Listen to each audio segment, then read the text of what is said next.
All right, so the next 3 Sundays, today and the next 3 Sundays, we're going to be talking about King David and the continuation of his tradition. Check the bulletin here, make sure I didn't skip over something. I do that sometimes. So today we're reading out of 2 Samuel, and I think next week as well, and then we'll do some out of 1 Kings.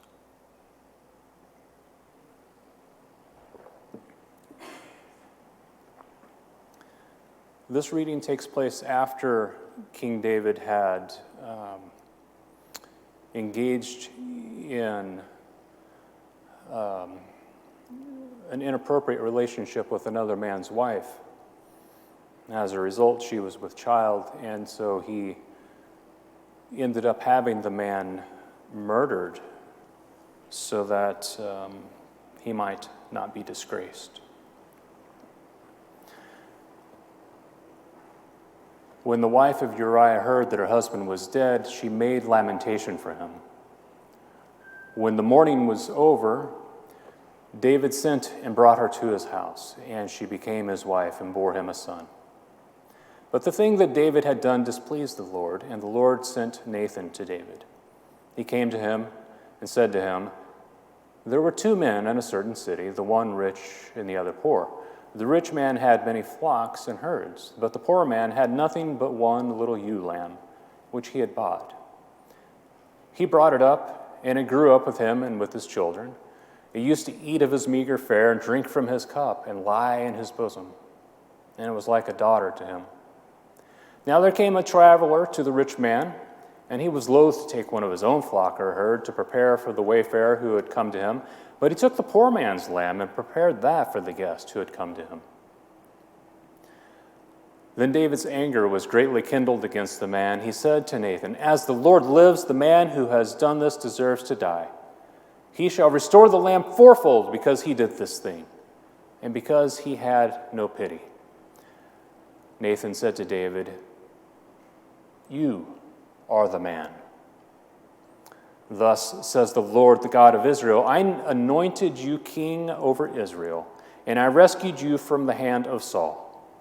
I gave you your master's house and your master's wives into your bosom, and I gave you the house of Israel and of Judah. And if that had been too little, I would have added as much more. Why have you despised the word of the Lord to do what is evil in his sight? You have struck down Uriah the Hittite with the sword, and have taken his wife to be your wife, and have killed him with the sword of the Ammonites.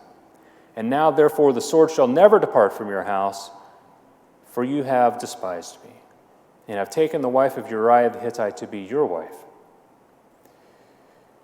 Thus says the Lord, I will raise up trouble against you from within your own house, and I will take your wives before your eyes and give them to your neighbor. And he shall lie with your wives in the sight of this very sun. For you did it secretly, but I will do this thing before all Israel and before the sun.' David said to Nathan, 'I have sinned against the Lord.'" So King David was not always a king. We know this. He started out his life as a young shepherd boy, the least of his family, somebody that was not highly regarded. And it wasn't until the prophet Samuel came along to anoint the one who he had been sent to anoint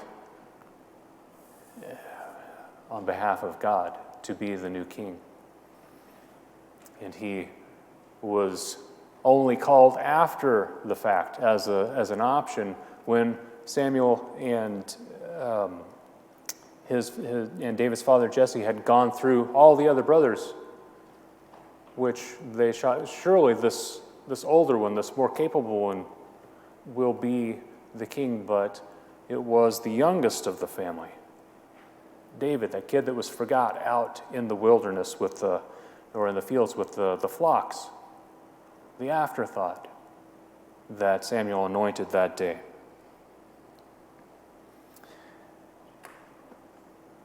His introduction to what it was to be a king was his relationship with King Saul. And that's where he learned what it is to lead a people. King Saul was Israel's first king. And so as a young person, he kind of maintained a little bit of responsibilities back with his father, and also was known to go and play the lyre for King Saul when he was not having a good day, which it sounds like King Saul had a lot of not very good days. And so then he found his way onto the battlefield one day to bring his brother supplies, and we've heard the story of David and Goliath and how he slew Goliath that day. And then he goes on to continue to be a warrior, and he continues to go out among the people and be a little bit of a local hero. The women of the towns would see David, and they heard of David, they knew the stories, and they would sing songs. They had to acknowledge their king, King Saul, and so they would. King Saul has killed thousands. But David has killed tens of thousands. Saul didn't feel too good about that. The songs continued on. What more could there be for David but the kingdom? There was a sort of underground movement, you might say, a sort of word on the street that perhaps David would one day be a king instead of King Saul. We know that's not how it works. The king's children become the future kings, not some kid pulled out of the field that runs errands and entertains the king. And so King Saul becomes a little bit jealous, feels a little bit threatened. He decides he's going to put an end to this, and he tries to kill David, throws a spear at him there in his chambers. David, being the agile young man he is, avoids the spear not once but twice, gets away. And he continues to try and to win Saul's favor, continues to try and appease the king, the authority, the one who says what is or is not in the kingdom. And so he tries very much to be pleasing to this man who has, after all, been appointed by God. King Saul recognizes that he's not going to be able to get rid of David through his own efforts of combat. So he needs to get David into a no-win situation. He's going to let those Philistines take care of David for him. And so he says to David, you know, the person that was going to that's killed Goliath, I promised my daughter in marriage, and so, well, you know, it's kind of that time. But that doesn't mean that we let go of all tradition. You still have to offer me the price for a bride, but I know that, I'm the one that gives you money. I know you don't really have that kind of money. So let's work out something different. You don't need to give me any money for my daughter Merab. Just go and fight these Philistines for me. That's going to be your way into my family. Now, David probably recognized that this was maybe not a good idea. Maybe he didn't want to marry Merab. I don't know what his reasoning was, but he sees that there's some maybe advantage to not taking up the king's offer. And he says, who am I? Who am I, Saul, to, enter into your family? I'm just this lowly kid of a family of no importance. I surely can't marry your daughter. And so Saul is a little bit disappointed that David doesn't take the bait. Time goes on, and Saul has another daughter, Michal. Now, she is one of the many young women who are absolutely in love with this young David. And so King Saul encourages some advisors to have conversations with David. Let it be known, Michal's into you. I think you might want to take me up on this offer. And so he once again entices him. David, Michal, she just loves you so much, and I know you kind of like her too. Why don't you take her as your wife? some time has passed. Perhaps David has a little more clout in the court, so to say. And so all you have to do, David, is just go and get me 100 foreskins of Philistines. That's all we're asking. Then you can have Michal as your wife. David does it, and he brings back 200. And so him and his men are successful on the battlefield, and King Saul does not get rid of him. And he tries to kill him again. It just doesn't work. And so finally Saul has had enough of this. No more playing games, no more trickery, no more trying to get other people to take care of my problems for me. I'm going to do it myself. So he sends some of his servants down. You watch over David at home, because in the morning I'm going down there and we're putting an end to this. Saul's going to just kill him. There's no more playing around. But Michal knows what's going on, and so she loves her husband David, and so she helps him escape through the window. And so as David's on the run, he continues on his adventures as a young warrior and his adventures as a young lover, and he ends up marrying a couple of other women. And so by the time David becomes king, he already has numerous wives. We know of 8 wives and 10 concubines that are named, and we know there were many more. And so he has more women available to him than he probably needs. And he didn't marry most of these women because he was infatuated with that many women or had an affinity for that many women. It was business for him. It was a way for him to gain political advantage, form alliances, form partnerships, and have strategic allies around the region so that he might be safe. And as king, his kingdom will be secure. And so as we come to this story in 2 Samuel, he's sending troops out to do the battles on his behalf. He stays behind.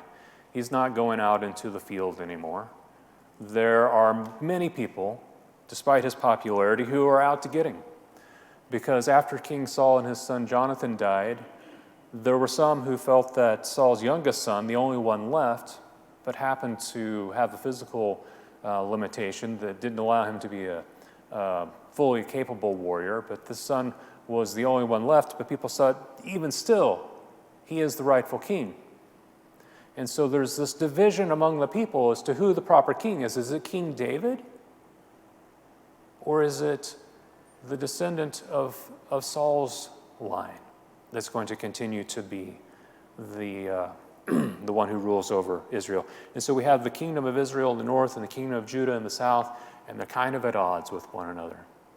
So there's plenty of people who are out to get David, out to put an end to him. So he just stays home while the other people are out fighting. Now David did his best to honor King Saul and to honor Jonathan, and when they died, he mourned publicly.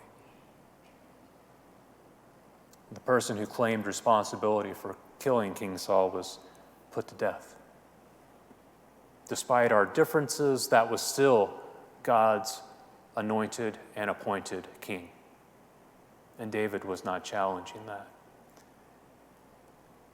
So time goes on, and there are some allies of the family of Saul that are working in that realm, and they decide, I think this King David guy might be all right. And so they switch sides, and they come over to the supporting of King David. But there's somebody within the community that thinks this person's still a threat. They used to be loyal to Saul. They're probably still loyal to Saul. We're not going to take a chance. And they killed that person, thinking that they would be rewarded for getting rid of one of King David's potential adversaries. They feel confident in their task and their accomplishment. That's not what King David wanted. So that person is executed as well. So here we have this king who has a reputation for doing away with those who disappoint him. He is the king after all. He can do what he wants, and we all kind of know, we might not agree with it, but whatever the king says, we do it. So as all the troops are out on the battlefield, as the things are kind of quiet in town, David's walking around, checking out the view from the roof of his home, and in the near distance he sees a beautiful woman who is purifying herself ritually in her bath. Who's she? Oh, that's the wife of Uriah. Someone else's wife, King David. She's someone else's daughter too. She is off limits, King David. Yeah, she's beautiful, but she's married. Uriah the Hittite. Do you remember him, don't you? The one who's out fighting for you right now? Why don't you have her come visit me? Not what they wanted to hear. He's the king. So they send word to Bathsheba. The king would like to see you. It's not really appropriate for married women to interact with men outside of the home. Certainly not appropriate to go to their home. He is the king. What are you going to do? And so we don't know for sure, but we can probably assume somewhat reluctantly Bathsheba agrees to go and meet with the king, and the result is an unplanned pregnancy. So she sends a message to the king. You were successful. You were going to have a child. So now King David has a problem. Uriah's been gone for quite some time. People are going to kind of put two and two together that, oh man, what am I going to do now? Have Uriah come here. All right. So Uriah comes. Uriah, it's good to see you. Tell me what's going on. Oh, we're fighting hard. It could be better, but we're doing the best we can. Oh, since you're here, let's eat, and then you can go see your wife. David, I can't go see my wife. How could I do that knowing that all the other troops are out on the field and I'm not going to be taking the comforts of home when no one else has that opportunity? Those are my men. I'm one of them. We're going to have the same opportunities. So I'll just sleep down in the quarters with the other guards. No, you got to go home. No, I'm not going to. All right, well, let's have a drink. If I get him drunk enough, we know he's not going to be able to resist. Then he'll go home, surely. But he doesn't. So David's plan fails. So he sends Uriah back with a letter. This is for your commander. And the letter says, put Uriah in a position where he's in the thick of battle, odds stacked against him, have the other men pull back. Not exactly what I wanted to do, but he's the king. And so once again, we have this breach of morality, this action that people don't necessarily think would be a good idea, but they can't really question it. They don't feel like they can question it because he's the king.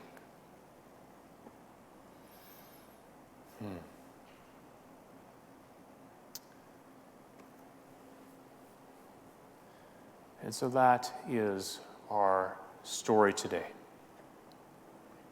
David has dealt with this in this manner. And I think he may have gotten to this point because he was a little bit overconfident. Earlier in the story, we hear how David wants to honor God, and he sees that he's got this nice house of cedar, and the ark is in a tent, the ark of the covenant, the container of the tablets of the commandments from God, the mercy seat that holds the presence of God. David says, I'm going to build a house for the ark. I'm going to build a temple for God. Nathan the prophet, the trusted advisor, says, yeah, I think that's a good idea. And then he hears from God, and God says, no, I don't need that. Tell David that's not necessary. And so he goes back and delivers the message, no, David, you don't need to do that. In fact, God is going to establish a house for you. Not a house of physical structure, but a house in the lineage of your family that will continue on, and you will forever be the king of Israel through your family. So David feels a little bit untouchable. This family's going to continue on in the lineage ruling over the land from here on out. He can do what he wants. He is the king. He's seen the examples of how to be a king from this manipulative and abusive King Saul. So he didn't really have the best formation as a public leader. He didn't have the tools he needed to get the job done. He didn't have the education. He didn't have the role model. He didn't have the support. And he didn't have accountability. And so the prophet Nathan comes to him once again and tells this parable. There was a traveler. Comes to the rich man who had all kinds of animals, but he takes the one from the poor man. And David is enraged. Says that man deserves to die. He should pay that man back 4 times. 4 times. He had no mercy. And Nathan looks to him and says, "You are the man."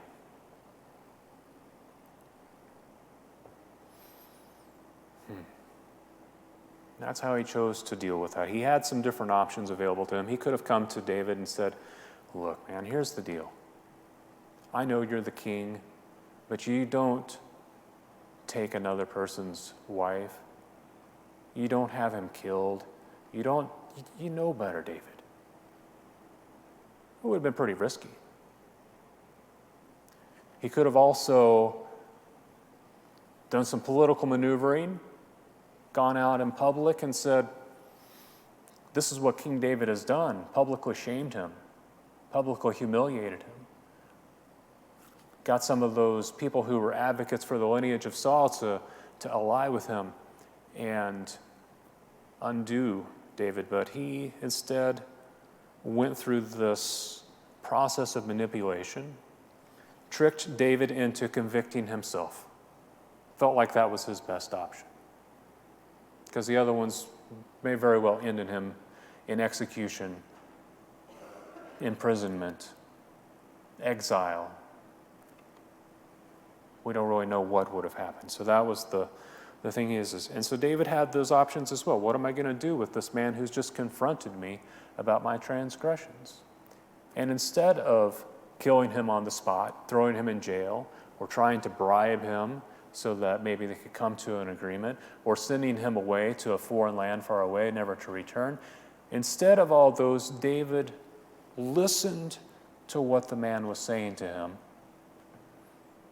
And he thought about his role in that parable of the rich man and the poor man, about how he had unlawfully taken the wife of Uriah the Hittite, about how previously in his life he had his wife taken from him by King Saul.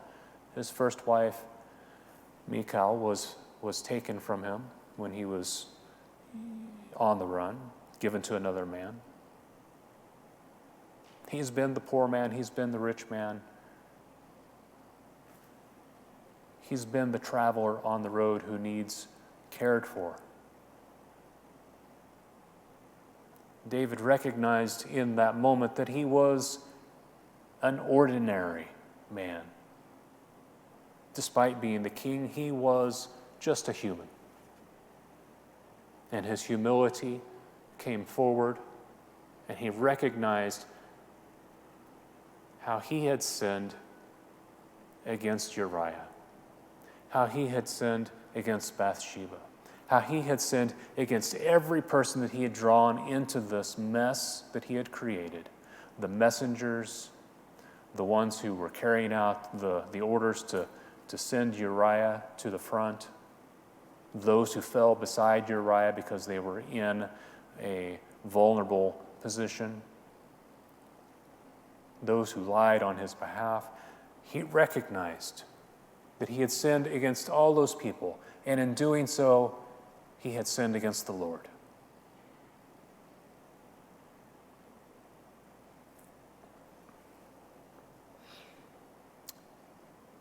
Like David, we must be willing to be held accountable if we are to be able to overcome our shortcomings, if we are to be able to make amends for the things that we do wrong. And so as a community of faith, we want to have systems of accountability within our structure, within our way of being. And it's more than just having a policy in place. It's a way of relating to one another that offers each other the trust that we will not shame one another publicly, that we will not trick one another into convicting ourselves, that we will not feel as though we need to walk around on eggshells, as the saying goes. We will not let anybody in our community, whether they be the pastor or the council chair or moderator of any committee, no matter what their position, they don't get to do what they want just because that's their position. We hold each other accountable, not in an aggressive manner, but in a loving manner. And so much of having a community of faith that is vital really comes down to how we see each other's authority, respect that, but at the same time, hold one another accountable in our actions. And we do so with love. And so if you have, at some point, hopefully it hasn't happened yet. I mean, I've only been here, we're about half an hour into this. If you have issue with something that I've done wrong or you feel uncomfortable with and you don't feel like you can come to me and talk to me at this time, you can talk to Stan, who's the chair of the search committee, and eventually we'll have an official pastor-parish relations committee. So you'll have an advocate, somebody that can be there with you to have those hard conversations. If there's somebody else in the congregation that you're kind of having a little bit of conflict with and you don't know quite how to do it, we can do it together. Me or another trusted person in the congregation can be there with you, not to have the conversation for you, but to be a support, to be there with you, and also to be a support for whoever you're in conflict with as well. We won't have conflicting support structures, but we will have an ability for people to come together safely. I understand you've had conflict in the past. I've been in churches that have had conflict in the past. I think Andrew as well. We don't want to be in a church that's in unhealthy conflict. All churches have conflict. It's how we deal with it that matters. And so I'm looking forward to us as we get to know each other better, as we form trust with one another, to be able to say, Stephen, I don't know what you were thinking with that. Let's talk about that. And hopefully we have the type of relationship where I hear that and say, oh, this might be interesting, as opposed to, wait a minute, I got to protect myself. We don't want the adversarial relationship. We want the supportive, mutually loving relationships. Everybody here has a right to be heard. But you also have a right to step back from the conversation if it's becoming uncomfortable for you. So know that. It may take a while, but we'll get through anything that we have to get through. We can take a little break. We can push pause on the conversation, collect our thoughts. Think about what we've heard. It's hard work being in a relationship with a lot of people. And there's no one person or one position in the church or a policy that can make that happen. But together, you and me, with the guidance of the Holy Spirit, with the rich, valuable history and tradition that we have had handed down to us, we can build relationships that allow each person to maintain their dignity. We can treat each other with love and compassion and work through those times of hardship with grace.